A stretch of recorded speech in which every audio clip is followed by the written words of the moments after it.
Olá, bem-vindo ao programa Mais Saúde. Moda você deve ter reparado ultimamente não tem tido a tal bruma seca, né? Aquele poeira que está a ficar no ar e que está a dificultar a parte respiratória, principalmente a parte alérgica também.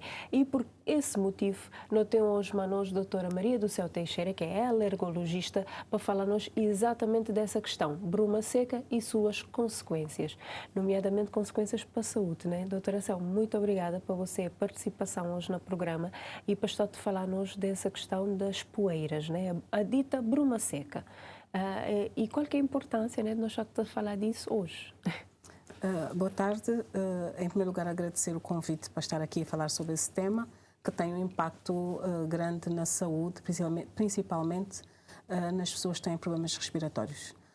A bruma seca é um fenómeno meteorológico que de vez em quando não, há períodos fixos do ano em que acontecem, habitualmente entre outubro a fevereiro oficialmente, mas tem-se alargado. E nos últimos anos a bruma seca tem estado a acontecer até abril, finais de abril, início de maio. Portanto, há um alargamento no tempo da bruma seca.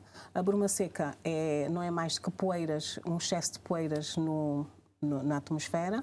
Essas poeiras, quando nós as inalamos, principalmente, têm impacto na nossa saúde respiratória. Portanto, inalamos, vão para o pulmão, há algumas que ficam na parte mais superior da nossa árvore respiratória e podem provocar tosse, podem provocar irritação, mais expectoração, mas depois há outras que penetram mais profundamente no pulmão e que vão ter consequências a nível do pulmão. Portanto, para os doentes que têm, por exemplo, asma, nestes períodos do ano há sempre um agravamento. Mesmo aqueles que estão controlados, fazem a medicação e estão controlados, é frequente haver agudizações nesta época do ano. Os doentes com asma, com rinite também, porque afeta também a mucosa nasal, os olhos, quem tem conjuntivite também é frequente haver exacerbações nesta altura do ano.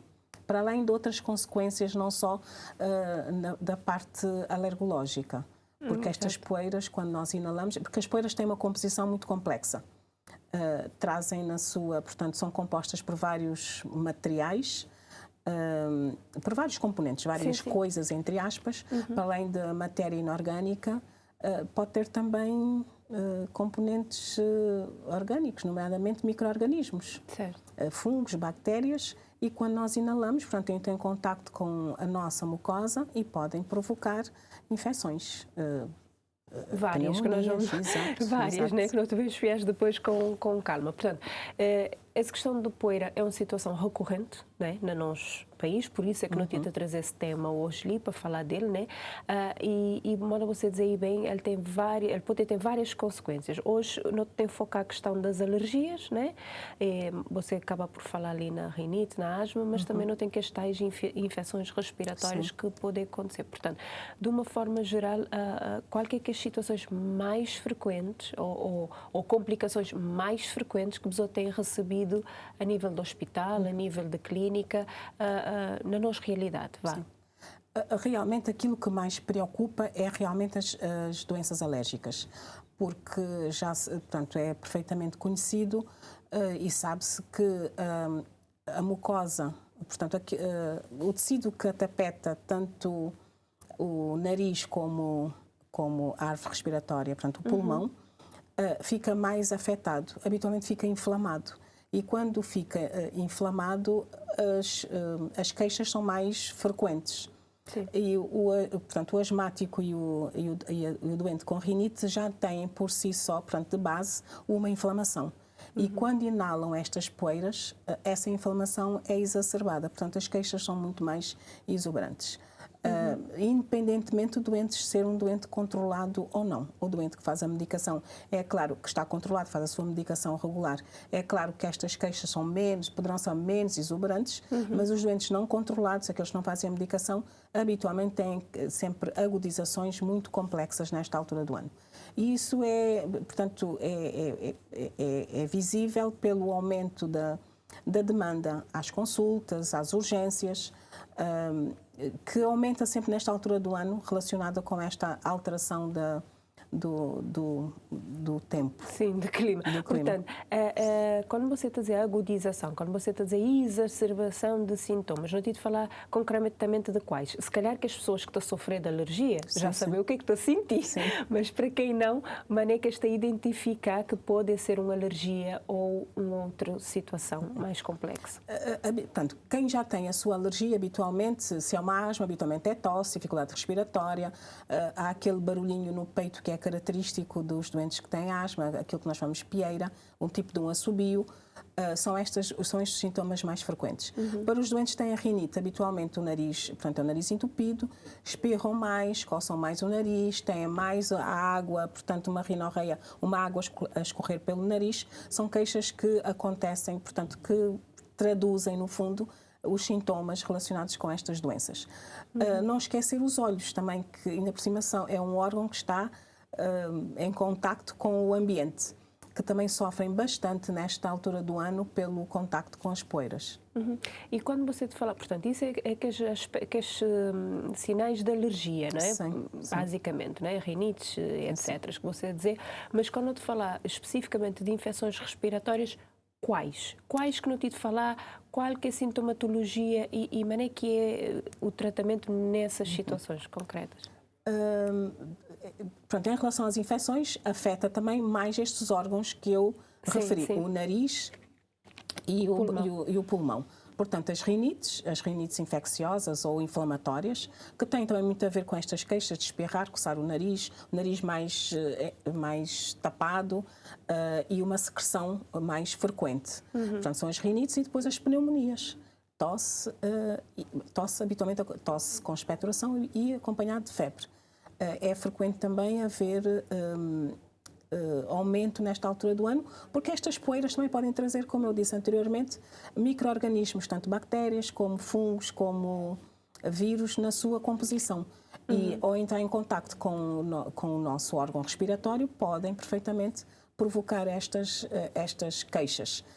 Queixas estas são muito mais frequentes nas crianças, nas crianças mais pequenas e nas pessoas mais idosas, porque têm o seu aparelho, portanto, o seu sistema imunitário mais debilitado, tanto as crianças como os idosos.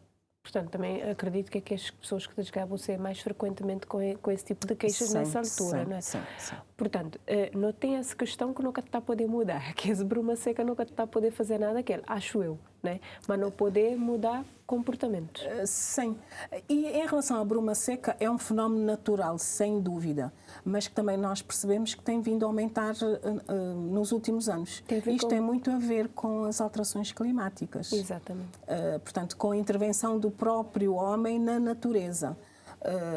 O facto de haver desflorestação, o facto de nós estarmos portanto, a intervir nos rios e nos lagos, e isso também interfere com a flora, portanto, tem um impacto na natureza, portanto, porque a bruma seca não é mais do que o resultado das poeiras que se levantam da desertificação. Portanto, um local que é deserto, há muita poeira. Descampote, ele tem que correr. E, portanto, se nós, num local com árvores, em princípio não haverá tanta poeira no ar porque há um impedimento da deslocação dessa poeira. Portanto, isso também resulta, e é visível nos últimos anos, que tem havido um prolongamento do tempo da bruma seca e da intensidade. E, portanto, isto tem muito a ver com o aquecimento global e com tudo aquilo que tem acontecido ao clima. E que não há dúvida que o homem teve um papel muito importante nas alterações climáticas. Portanto, nós também podemos fazer alguma coisa. Quando tentar reverter. Nós poder fazer alguma coisa. Nós, como profissionais de saúde, não poder intervir no ambiente. Mas pessoas que tentam intervir de forma errada no ambiente, esses sim têm um papel importante, não é? Sim. Mas você é um papel a dizer, portanto, não que nos poder cabe fazer. a todos nós, não é? Nós, como habitantes do planeta, cabe-nos também, temos uma cota à parte dessa responsabilidade. Mas os cuidados individuais que cada um de nós pode ter para evitar esse contacto mais exuberante com a bruma seca é o uso da máscara, por exemplo, que portanto, nós utilizando uma máscara, de qualquer forma, vamos impedir o contacto das nossas mucosas, da nossa árvore respiratória, diminuir pelo menos o contacto com essa bruma seca. Eu acho que é uma medida que nós devíamos adotar nesta altura do ano, principalmente para os doentes crónicos, portanto, doentes com doença respiratória crónica, com doenças cardiovasculares, portanto, deviam ter este hábito de usar as máscaras, evitar permanecer muito tempo fora de casa, portanto, quando desnecessário, praticar desportos desta altura do ano ao ar livre, principalmente para os doentes crónicos. Os doentes que têm doença respiratória crónica e doença cardiovascular deviam evitar. E grávidas, crianças, sim, também grávidas, idosos. Que são as pessoas mais vulneráveis, as crianças, os idosos, as grávidas, os doentes com doenças de imunodepressão, portanto, os imunodeprimidos, os cuidados devem ser redobrados. É que você está a dizer uma coisa muito bem, que é a questão da máscara. Sem dúvida é aquela primeira medida, né? Para além de que estou tanto tempo fora, mas você dizer, mas a primeira medida seria a utilização de máscara. Você te imagina, não sei de um tal pandemia, não sei de um tal Covid que a pessoa já está com máscara pelo teto. Então, bem para pessoas que usam máscara outra vez, é que deve ser fácil.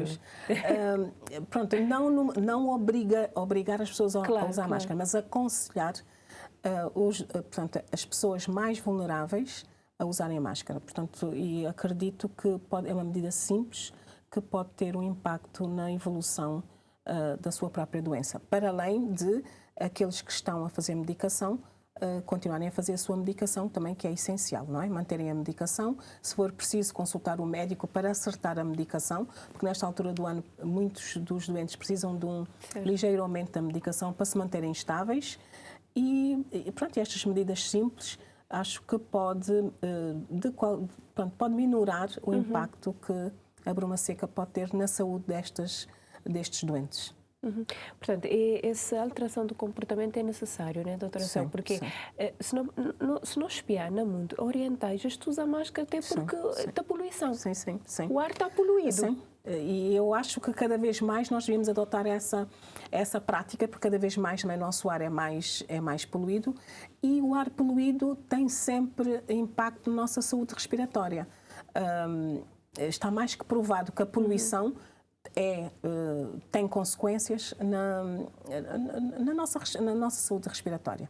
Portanto, não é só a bruma seca, mas o resultado da combustão de combustíveis fósseis, a queima de material sólido para cozinhar, por exemplo, tudo isso tem impacto na nossa saúde respiratória. E, portanto, quanto mais evitarmos isso, melhor. E o uso de máscara pode ser uma boa medida. Eu penso que o facto de termos tido Covid e nos termos habituado a usar máscara, porque há uns anos atrás era impensável ver alguém usando máscara. E, portanto, trazia sempre alguns questionamentos. Alguma estranheza, né? O que é que será que aquela pessoa tem para estar de máscara? E acho que agora isso já está muito mais vulgarizado, é muito mais aceito, melhor aceito pela população. E eu julgo que não é tão complicado, apesar de termos saído de uma situação de Covid em que fomos obrigados a usar máscara. Isto não é uma questão de obrigar e não é necessário que toda a gente use, mas principalmente os que têm doença crónica, doença respiratória crónica, doença cardiovascular, devem usar, porque ajuda a minorar os sintomas. Pronto, não tive de falar concretamente, você está a dizer de questões respiratórias, mas dentro de você área da alergologia, sim, né? Sim. Portanto, a bruma seca que está a trazer questões de alergias de pele? Não. É só mais a parte respiratória que é prejudicada? Não, a parte respiratória é aquela que mais nos preocupa, porque é aquela que também tem um impacto mais negativo na saúde e na qualidade de vida do doente. Mas as poeiras também podem ter, portanto, consequências na pele, porque se depositam na pele. E ao depositar na pele, e dependendo da composição dessa poeira, pode dar origem a infecções fúngicas, infecções bacterianas e até irritação da própria pele, dermatoses, dermatites, etc. também pode acontecer. E, portanto, não é só a nível respiratório, mas também a nível da pele pode originar... Pode desencadear alguma alteração. Alguma reação. Pronto. E claro que dependente da situação que você tem para frente, assim é o tipo de tratamento que é feito, né? Sim. Portanto, se não te falar de uma alergia, algo mais simples, mais superficial, modo você dizer, ou se não te falar de algo mais profundo, como uma pneumonia, tratamento de também ser diferente, né? Sim. Portanto, isso é um aspecto que me está gostando de não trazer ali também para pessoas olhar e entender a importância de seguir um tratamento. Então, se calhar entrando agora um bocadinho na questão do tratamento, que tipos de tratamento não teria, por exemplo, num caso de alergia superficial, simples, modo você referir, ou num caso de uma infecção respiratória mais grave, como uma pneumonia, ou mesmo de pele, modo você referir. Portanto, o tratamento depende sempre da causa, não é? E do órgão que está afetado. Se é uma doença alérgica, e portanto, se é do nariz, o tratamento é um. Se for uma asma, o tratamento é outro. Mas, basicamente, portanto, à base de inaladores e de antihistamínicos. Portanto, então, só para cortar você raciocínio, que você esquecer desse tratamento que você está dizendo gringa assim, para não dar continuidade já a seguir, está bem, doutora Céu? Está bem. Não, estou a fazer uma breve pausa e até já.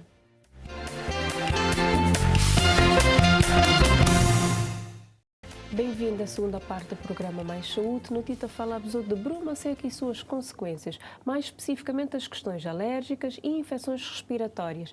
E para dar continuidade a esse tema, nós temos a doutora Maria do Céu Teixeira, que é alergologista. Portanto, dizer você que acho que sei que ele fio condutor na primeira parte, que era a questão do tratamento. E você está a dizer-nos, consoante é órgão e consoante o que é prejudicado, assim é o tratamento. Então, você pode explicar-nos? Dependendo, portanto, do órgão e da doença que a pessoa apresenta, também o tratamento vai ter as suas particularidades. Portanto, para as doenças alérgicas do nariz, habitualmente, são à base de inaladores e antihistamínicos. Quando você está a dizer inaladores, desculpa-me interromper você, mas é que às vezes, para facilitar para pessoas entenderem melhor, quando você está a dizer inaladores, você está a dizer que as bombinhas ou que as spray nasal, pronto, que é para ficar mais fácil o entendimento.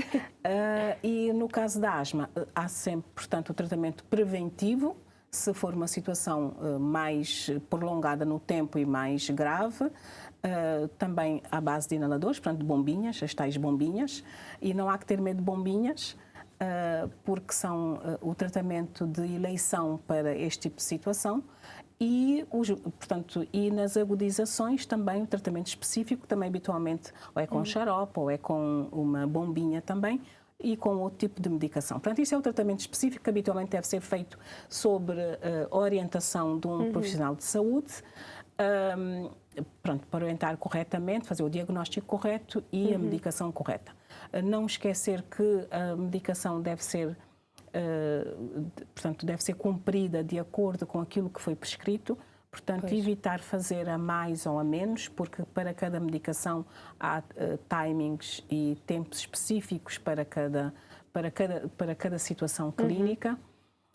Mas há outras medidas mais gerais que todos nós podemos fazer e que também nos ajuda bastante a minorar, portanto, a diminuir o impacto destas doenças. Portanto, se nós estamos em contacto diário com poeira no ar, a lavagem do nariz, até como um hábito diário de fazer a lavagem do nariz, pode ser muito benéfico. A gente poder fazer mesmo, quer dizer, em termos de criança, poder ser feito diário, ele tem nenhuma contraindicação? Não. Principalmente quando a criança está mais congestionada, com mais secreção nasal, pode fazer, porque é um soro, é uma água, e assim, pronto, pode-se lavar para desobstruir o nariz e, portanto, proporcionar à criança uma respiração mais facilitada. Não há inconveniente em fazer várias vezes por dia, todos os dias, não há nenhum inconveniente. E agora, com esta exacerbação da poeira no ar, ajuda também a tirar essa poeira do nariz. Porque essa poeira que não sai do nariz pode depois ser, portanto, ou permanece no nariz e pode irritar o nariz, ou, se for a poeirinha mais fininha, pode ser inalada e ir para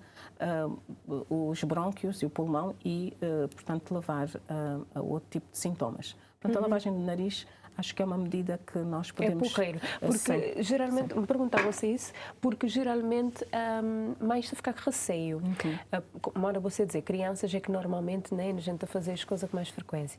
Então, isto a ficar receio, que este a dizer, o facto de, porque aquele procedimento é a introdução de um seringa, que aquele soro, que cabeça, portanto, posicionada assim, e introdução, né, daquele jato, aquela pressão, e ele acaba por sair por aquele outro narina. Isto é aquela coisa tão violenta, moda-se que a água está parando no cérebro, né? Não. Então, não. exato. Por isso que me digo a dizer você, eu esta questionar isso, este dizer assim, não, ele é muito violento, tem muita pressão e poder afetar a cabeça do bebê. Nunca tem essa questão? Não. Não, porque, portanto, a anatomia também não propicia que a água, portanto, que o soro vá para a cabeça, e o jato também deve ser, portanto, a intensidade do jato deve ser de acordo com a idade da criança.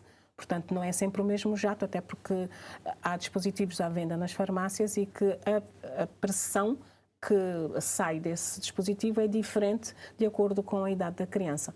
E quando nós fazemos com uma seringa, que também pode ser feita em casa com uma seringa, temos que dosear também a pressão, né? Que fazemos de acordo com a idade da criança. É claro, se for um bebê, portanto, é uma pressão mais suave, uma criança maiorzinho, podemos, portanto, pressionar com um bocadinho mais de força, mas é preciso também ter essa noção de que não é o mesmo jato para as crianças de todas as idades. Claro.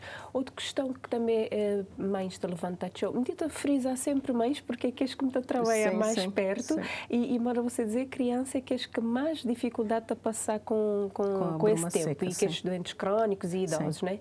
Esta fala na questão do Nasomar, ou portanto, a utilização desse Nasomar. Portanto, qual é que seria a melhor opção? Nasomar, soro fisiológico ou é indiferente? É indiferente, o resultado é o mesmo. O Nasomar já vem doseado de acordo com, portanto, a pressão já vem doseada de acordo com a idade da criança, e usando o soro fisiológico nós é que temos que fazer essa pressão. Mas, portanto, bem feito, o soro fisiológico também em seringa bem feito, tem o mesmo efeito que o Nasomar. Agora, mais outra questão, tem a ver com o mar. O mar. O mar é Salgueiro. E mar não tem ali a dar e a vender. Então, também ele é uma boa opção para essa questão de bruma seca, para essa questão de congestão nasal? Também pode ser, portanto, e nós aconselhamos muitas vezes os doentes que têm, principalmente sinusites, a fazerem banhos de mar, porque é benéfico. Temos é que ver a temperatura, porque há alturas em que temos bruma seca e que o tempo está mais frio, e, portanto, banhos do mar numa época mais fria, para doentes que têm problemas respiratórios, não é muito aconselhável. Mas nesta altura do ano em que nós estamos com uma temperatura bastante elevada e estamos com bruma seca, não há nenhum inconveniente em fazer banhos de mar, sempre com os cuidados de proteção da pele, protetor solar, portanto, um chapéu, uns óculos também para proteger água, né? do... Já agora. Como? E água, né? Para hidratar, que é um outro problema que nós estamos a enfrentar também, esta onda de calor, que também tem que se ter isso em consideração, portanto, hidratar, porque nós, portanto, com o aumento da temperatura, desidrata-se muito mais facilmente, e é preciso também ter isso em consideração. Mas não há nenhum inconveniente em fazer banhos de mar, pelo contrário. Então é bom. Então é para recomendar. Não só a natação também é ótima. Portanto, se a pessoa nadar e ao mesmo tempo lavar o nariz, vai ter benefícios. Ganhos, né? Sim. Portanto, esse não tinha de falar daquelas situações que você dizia mais simples de resolver, mais superficiais, vá. Agora, não são assim nem todos são simples, porque há situações de... Sim, quando eu te falo de uma crise asmática, às vezes ele é complicado, né? Não te dizer simples, relativamente simples, você tem razão, relativamente simples, vá. Agora, quando não tem que as questões de pneumonias, e quando estas ganham gente já com um tempo de evolução, ok, aí é mais complicado, né? Então, o seguimento da pneumonia é um internamento, né? É um tratamento diferenciado. Sim. Nem sempre a pneumonia precisa de internamento. Também vai depender da situação clínica de cada doente e do estado geral de cada doente. Mas, havendo uma pneumonia sendo bacteriana, pode haver necessidade de fazer antibiótico. Pode ser oral, pode ser endovenoso, intramuscular, vai depender também da avaliação da situação que se fizer na altura. Sim. Mas, portanto, uma pneumonia habitualmente vai precisar de um tratamento específico para aquela situação e pode necessitar de internamento. Exatamente. E, principalmente se forem crianças pequeninas e idosos. Que os cuidados têm que ser redobrados, principalmente por tudo aquilo que nós já sabemos e já dissemos. São, portanto, indivíduos que, pela sua particularidade, não é? São mais vulneráveis. E você te aconselha também, nesta fase, redobrar a imunidade através da utilização daqueles suplementos que tem à venda na farmácia? Para além dos cuidados que você fala a nós, né? Que suplementar, portanto, tem várias coisas, né? Tem própolis, tem um dado de coisa, portanto, na farmácia, que pode ser útil. Você está que nessa fase a suplementação é importante, deve ser feita?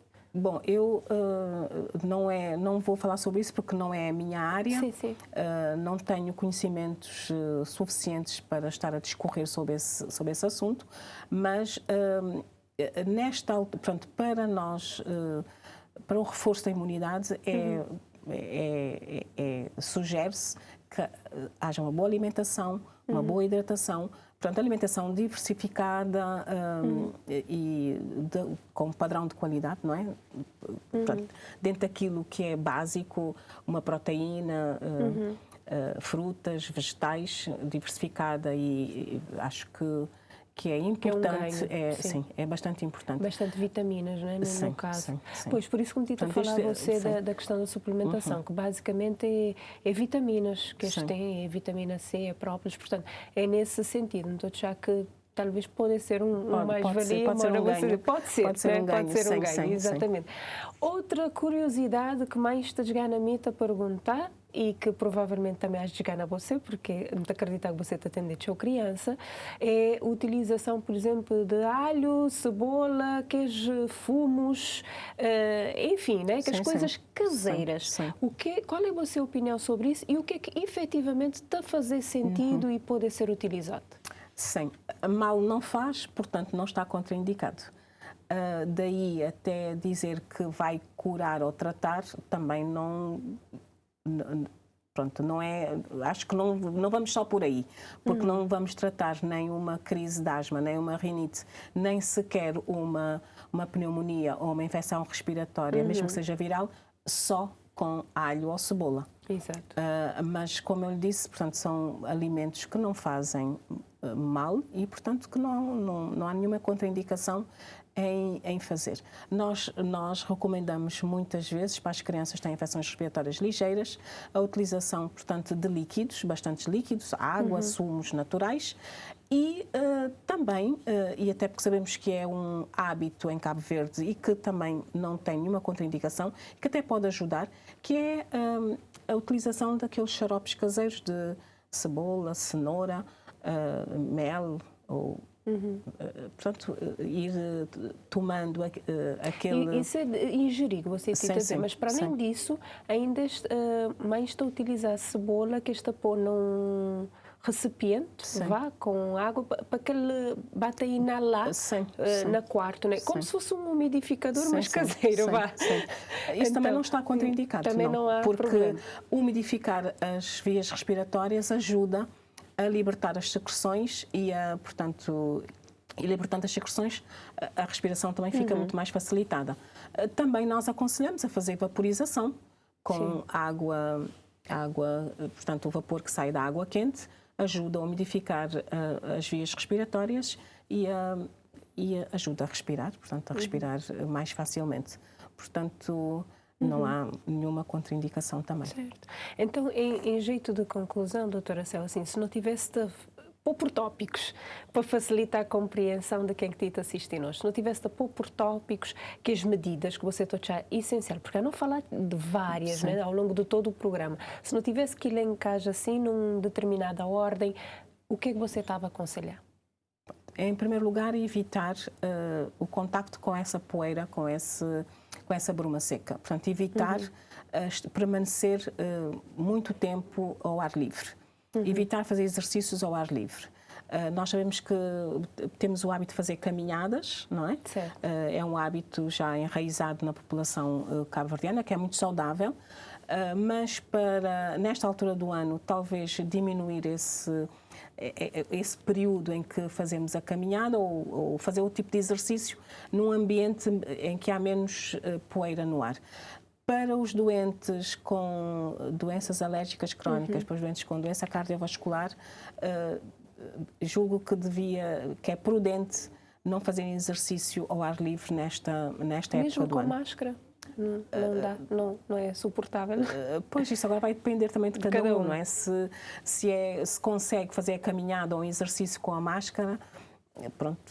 Sim. Mas de qualquer forma, nós quando fazemos exercício também respiramos mais dificuldade. Respiramos mais depressa, e quanto mais depressa, quanto mais incursões respiratórias fazemos, quanto mais respiramos, mais estamos a inalar. Exato. E durante o exercício isso acontece. Portanto, julgo que não seria muito aconselhável.